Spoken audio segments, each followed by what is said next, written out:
latest feature. When seeking new source of revenue from government contracting, registration with the National Contracts Commission determines what type and size of contracts a business can pursue. Different clauses and grades apply depending on whether the business offers goods, services, or works. It is important that businesses select the correct classification, prepare supporting documents, and understand how NCC registration influences procurement availability, eligibility, and bid evaluation.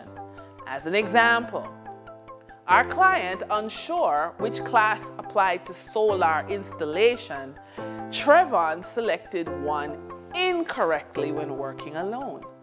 Professional guidance aligned his classification with his actual scope of work, expanding the contracts he could legally pursue.